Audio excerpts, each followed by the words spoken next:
Hey guys, I'm back. So hopefully the lighting in this video is a little bit better. I tried like changing positions with the camera. So hopefully you can see me a little bit better.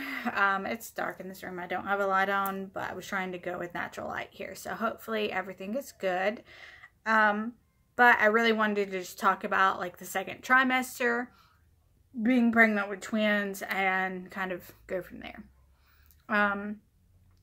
So when we hit the second trimester, I was like, I'm going to feel good. I'm not going to have to worry about like, morning sickness or anything like that. And I'm going to have all this energy and it's going to be great, because everything I had read, online, they're like, you're going to get a burst of energy and your sex drive is going to increase and you're going to, not have morning sickness. But again, I had read some reviews that were like, with twins, you may, still be experiencing that. So I was like, crap, I really hope that I don't.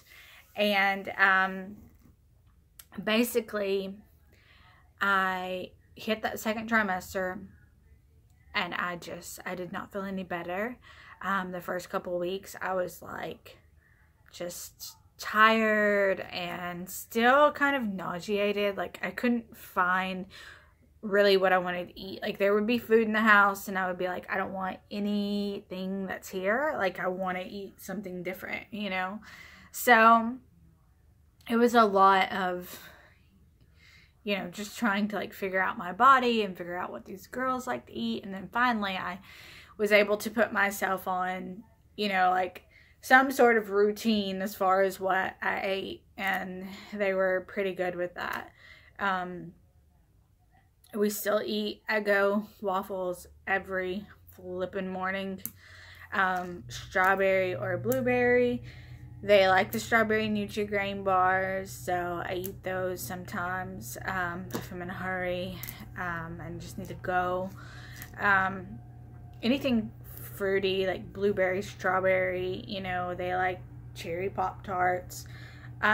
Not so much cereal because it's just too sweet. I find that it just makes my stomach hurt even more, so I hardly ever eat that. Like on the weekends, sometimes we'll go out or sometimes I'll cook, and when I cook it's normally like eggs and biscuits or cinnamon rolls, sausage or bacon, something like that. And they seem to be okay with that. Now the meat, they are not big fans on sausage or bacon. Like I'll literally like burp it up and it's just disgusting. Hamburger meat, not so much. Like I could go to a restaurant and eat a hamburger and be perfectly fine, but if I'm actually cooking the hamburger meat and I'm making like tacos or hamburgers, I'm just like, whoa. And by the time I see it and I'm cooking it, I don't want to eat it, So I don't know if it's like the smell of while you're cooking it just makes me sick. But someone else could like grill out hamburgers and hot dogs and I would be fine eating them. But I would still, like my stomach is still a little upset every single time I eat any type of meat. They do a little bit better with chicken, but still, pizza is like a complete no-go. I can't eat pizza. Like, I was able to keep down like cheese pizza, but anything with like ham, pineapple, pepperoni, no. Although it's just very odd, but I can eat like pizza Lunchables, and that's normally what I have every day for like dinner. I'll have that or like a peanut butter sandwich, because I try to eat somewhat healthy, like on whole grain wheat bread, but it's hard. Like, I mean, you literally just have to eat what they like, or your body's just gonna feel like miserable. Like your stomach's gonna hurt. You're gonna feel like you're gonna throw up, So sometimes I do, like I said, I do eat healthy, but I normally eat healthy like when I'm not pregnant. So it's so weird to me to just eat a lot of junk food, which is kind of, they like a lot of sweets. So I'm trying to get used to that and, you know, just kind of get used to their routine. Peanut butter, crackers, I like those a lot. I drink a lot of water, a lot of water. I drink the Pacific Cooler, like Capri Suns, and I think it's a wild cherry Gatorade. I don't know, it's the white kind. It tastes like cherries. It's like amazing. So that's normally what I drink. For dinner, you know, like tonight we're probably gonna have like homemade chicken salad on like crescent rolls. So, you know, just kind of light foods I feel are a little bit better for me. Nothing too heavy, nothing greasy, because they don't like it. So I try to get a little bit different things on our grocery list, you know, to try to help with that. But yeah, I just say listen to your body, listen to kind of whatever you're eating and they seem to be okay with. I mean, if you got to eat that through your whole pregnancy, so be it, you know. At least you're getting, you know, some sort of nutrients from what you're eating, and, you know, they're agreeing with you. But as far as our second trimester, it took me until about 17 weeks to start feeling normal. And when I say normal, like giving me energy and me being able to eat regularly and being able to like keep it down and being okay. Now there were a few times, like I want to say 19, 20 weeks, where I was getting up in the middle of the night and I was throwing up. But it wasn't really bad at all. I think it was just kind of like what I was eating. So yeah, that's something that, you know, you could still have. I mean, I could wake up tonight and be throwing up. But sleeping has gotten a lot more difficult as the weeks have progressed. Right now I'm 24 weeks, so they kick a lot, and it's kind of hard for me to sleep, like get comfortable, because I have to sleep, you know, on either side, and I try to sleep more on my left because that's best as far as like the blood flow.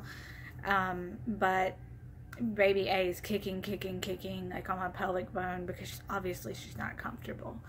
So just trying to get the right back support, and, you know, being able to sleep on your side and you be comfortable and they be comfortable is hard, you know. As far as weight gain, so far I've gained 25 pounds, so we're pretty on track, you know, as far as the weight gain. I mean, it's all belly, like literally all belly.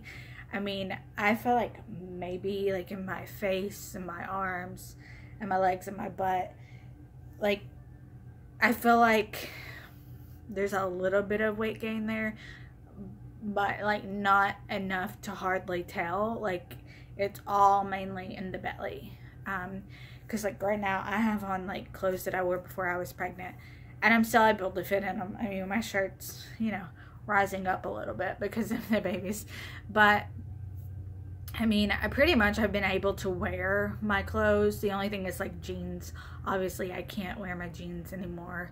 I'm wearing like maternity jeans, but it's May here, so, well, obviously it's May everywhere, but I mean, it's like, I live in Tennessee, so it's pretty warm. Like we're getting into like the 80s and 90-degree weather, so I'm just going to be wearing dresses from here on out. And pretty much all my dresses that I already had were kind of flowy because I'm all into that whole bohemian kind of relaxed style. And so I bought a couple dresses, but I really haven't had to like buy a lot of stuff because I've still been able to wear, you know, what I have. So I'll definitely be living in dresses this summer. Not really a shorts person. I do like rompers, but I just don't feel like maybe that's gonna look all that great with my stomach being so big. But we'll see, you know, how that goes. But as far as, let's see, I'm trying to think of things that have happened. I think it was around about 14 weeks when we found out that baby A may have like a thickening on her neck. They thought it was like a fluid buildup. And my doctor told me that he thought that she may have Down syndrome with possible congenital heart disease. So as you can imagine, my husband and I were ridiculously like emotionally and stressed out, because you don't want to hear that, especially that early in your pregnancy. Like you don't want anything like that to happen, and you don't want to have like a perfectly healthy child and then her sister be not healthy, you know. Like it's going to be difficult to be able, you know, for one to understand that the other one has a disability and the other one does not. So it's not something that we were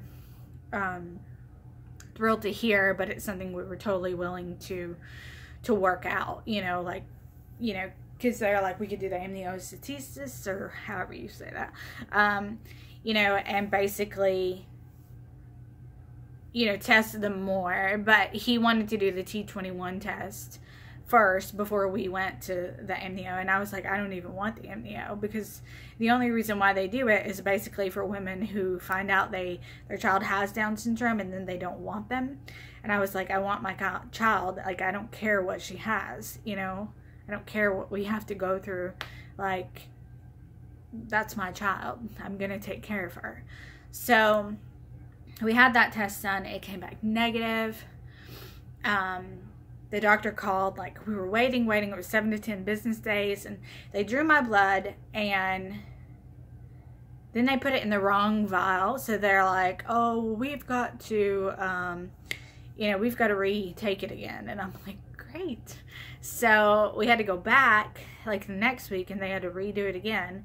And basically with that test, like, they're able to determine, you know, if you have like the Y or the X chromosome as far as like what the sex of your baby is going to be.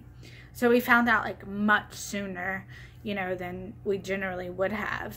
And that's another reason why we were so anxious to get the results, because, you know, we want to know what we're having. That way we can go ahead and just start buying everything and get their nursery set up. And we also want to know, you know, are we having 2 healthy girls, or, you know, are we gonna have to, you know, plan around our budget and, you know, like, plan for, you know, taking care of a child who has Down syndrome or possible heart disease.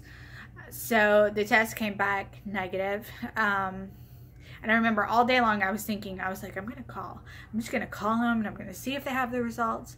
And then as I was thinking it, the phone number popped up on my phone, and I was like, yes. And she's like, I just wanted to let you know that the test came back negative. And I was like, thank you, Jesus. And she's like, there's no Y chromosome in there. She's like, 2 X's, so you're having 2 little girls. And I was just like, oh my God, you know, so excited, because who doesn't want 2 little girls, you know? Like, that's just, it's amazing. Like, my husband and I were wanting a girl because he has a son from a previous relationship. So when I found out we were having 2, I was just like, oh my gosh, you know, it's wonderful. I mean, obviously I wouldn't mind having a son, you know, of like my own, but I mean, I'm like doubly blessed with girls. So I'm super excited about that. And I just remember calling him, and I was like on FaceTime with him, and I'm like, we're having 2 girls. And he's like, are you serious? And I was like, yeah. And we were both so happy, but we were so sad because my stepson, you know, he's wanting a boy so bad. Like, he wanted a brother, and because he has 2 sisters, you know, from his mom. And I'm like, I'm sorry. You know, I wish I could give you a brother, but, you know, this is what we're blessed with, and I am so incredibly happy, you know. So, that was a lot. Also, around 22 weeks is when we found out that I started having cervical issues. I didn't have any issues before, perfectly good cervix, and then all of a sudden, like, it changed. Like, the whole position of my cervix changed. It just started funneling from like a 2, like to 1.5 to a 2, and then they put me on progesterone, which it's like a suppository. You put it in your vagina at night, and then we went back the next week, and my cervix had, you know, shortened even more. So now we have the pessary put in, and, you know, we're just waiting. I mean, really, we have another appointment next week, and we'll kind of see where we go from there. I am on bed rest. It's not like a strict bed rest. I can get up, get myself something to eat, shower, bathroom, you know, and like I said, we do go ride around and, you know, things like that, but nothing that's too strenuous. I'm not picking anything up. I'm not really on my feet for long periods of time at all. So it's just a lot of taking it easy and just trying to see how far we can go. I mean, we had the FFN test taken to see if I would go into labor in the next 2 weeks, and that came back negative, so we're good until 25 weeks. And from there, I mean, we're just gonna have to see where it goes, because I mean, these girls, they can come at any time, but we're really hoping that they wait till, you know, 34 weeks. But like the doctor said, you know, if they decide to come at 28 weeks, like, or even before that, I mean, there's nothing we can do. I mean, they can help, obviously, you know, put me on medications and try to stop it. But we're at a better chance, you know, of them not having like a lot of problems or having to stay in NICU for that long, if we at least make it to 28 weeks, you know, 28 to 34 weeks or longer. So if we can make it 4 more weeks, like, I'll be good. Like, a lot of stress will be taken off of, you know, me and my husband both. So that's what we're praying for.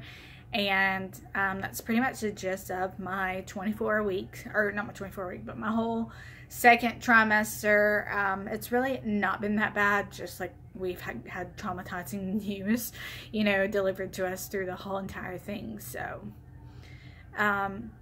but we're really excited and ready for the 3rd trimester and ready for our little girls to make their arrival. So, I'm excited to share this video with you, and if it could be of any use, you know, if you are going through cervical issues, just pray, because God, He is there for you. He is listening to you, and He will definitely carry you through. You know, when you think that you've hit a brick road and, you know, you don't know how much further you could take it or it's gonna go, He's there for you. He'll help you, you know, get you through whatever you're going through and make sure your babies are safe.